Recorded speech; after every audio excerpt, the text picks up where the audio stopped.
అని పిలుస్తూ చిన్న పిల్లవాడి గొంతు వినిపించింది. అక్కడే ఉన్న సాంబయ్య తనని చూశాడు. తిను కమల కొడుకే అని అనుకున్నాడు. అప్పుడు కమల నిజస్వరూపానికి వచ్చింది.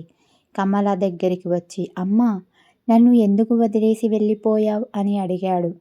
అప్పుడే కమల కంటి నుండి నీరు కారింది. అప్పుడే కమల తన నిజస్వరూపానికి వచ్చి తన బాబుతో మాట్లాడుతుండగా, క్షమించు బాబు, నేను నిన్ను కాపాడుకోలేకపోయాను అని అన్నది.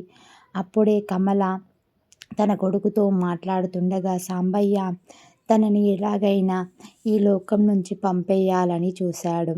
అప్పుడే కమల యొక్క నిజస్వరూపం బయటికి వచ్చింది, రక్తపిశాచిగా మారడానికి. అప్పుడే కమల కొడుకు తనతో మాట్లాడుతూ ఉన్నాడు. తన ఉన్న ఆ బంగ్లా మొత్తం కూలిపోవడానికి వస్తుంది.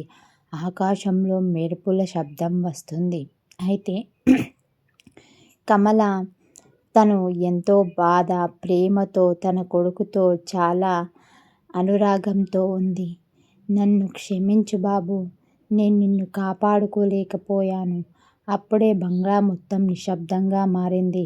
నువ్వు ఈ లోకంలో ఉండడం మంచిది కాదు. నేను నీ బాధ అర్థం చేసుకున్నాను. నన్ను క్షమించు అని సాంబయ్య అంటాడు. ఎలాగైనా ఈ లోకం నుంచి వెళ్ళిపోవాలి నువ్వు అని అంటాడు. అమ్మా, మనం వెళ్ళిపోదాం పద అని కమల కొడుకు తనతో చెప్తాడు. అప్పుడే కమల తన సంతోషంతో ఒక తెల్లటి వెలుగులోకి వెళ్ళి వారి ఇద్దరు వెళ్ళిపోతారు. సాంబయ్య చాలా మంచి చేశాడని కమల వెళ్ళిపోతూ ఉంది. అప్పుడే ఒక తెల్లటి వెలుగు గ్రామంలోకి ప్రవేశిస్తుంది.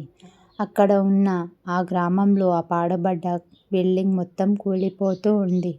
అక్కడ నుంచి అమావాస్య రోజు ఏదేదో శబ్దాలు వస్తాయని ఇంకా ఊరి ప్రజలు గుసగుసలాడుతూ ఉంటారు.